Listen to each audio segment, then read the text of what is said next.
So hello everyone, हमारा आज का टॉपिक है प्रेसिडेंट। प्रेसिडेंट का मतलब होता है राष्ट्रपति, सभी को पता है। तो आज हम राष्ट्रपति के बारे में पढ़ने जा रहे हैं, प्रेसिडेंट ऑफ इंडिया। तो सबसे पहले आ जाते हैं कि प्रेसिडेंट ऑफ इंडिया को क्या बोलते हैं। उसको हेड ऑफ इंडियन स्टेट बोलते हैं। ठीक है, इंडिया के स्टेट का सबसे बड़ा हेड कौन होता है? वो होता है प्रेसिडेंट।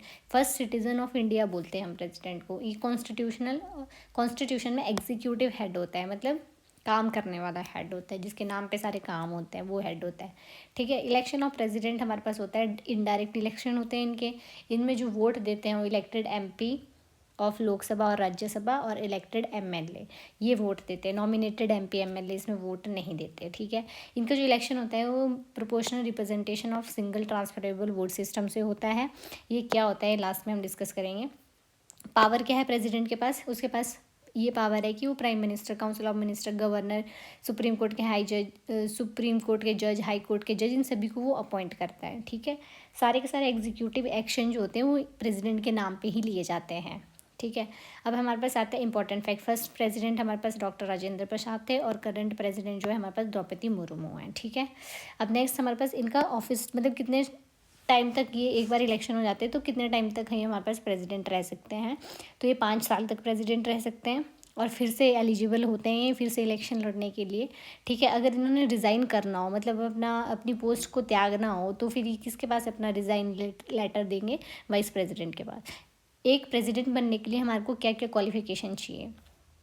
एक तो हम इंडिया के सिटीज़न होने चाहिए, दूसरी हमारी 35 एज होनी चाहिए, और हम इतने क्वालिफाइड हो कि हम लोकसभा के जो है मेंबर बनने के लिए एलिजिबल हो, और हमारे पास कोई नो ऑफिस ऑफ प्रॉफिट हो। मतलब नो ऑफिस ऑफ प्रॉफिट का मतलब होता है कि हम किसी ऐसी पोस्ट पे ना हो जहाँ पे सरकार हमारे को ऑलरेडी पे कर रही हो। ठीक है, तो नो ऑफिस ऑफ प्रॉफिट हो। फाइनेंशियल पावर हमारे पास ये है कि ये मनी बिल को इंट्रोड्यूस करते हैं हमारे पास जब भी लोकसभा में, तो प्रेसिडेंट की परमिशन के साथ ही मनी बिल को लेके आया जाता है।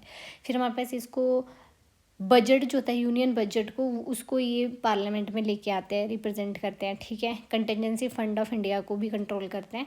ये हमारे पास 2 टाइप के फंड होते हैं, एक कंटिजेंसी फंड और एक और फंड होता है हमारे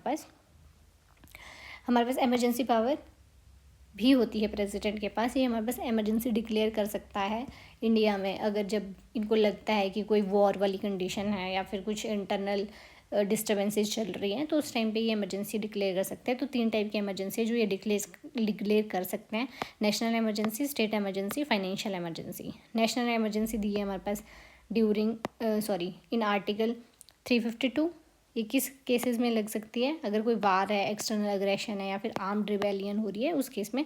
स्टेट इमरजेंसी भी दी है। अगर हमारे पास स्टेट इमरजेंसी कब लगती है? जब हमारा कॉन्स्टिट्यूशन जो होता है, मशीनरी वो फेल हो गई हो। ठीक है, फाइनेंशियल इमरजेंसी जब फाइनेंशियल क्राइसिस चल रहा हो। So that's all about president.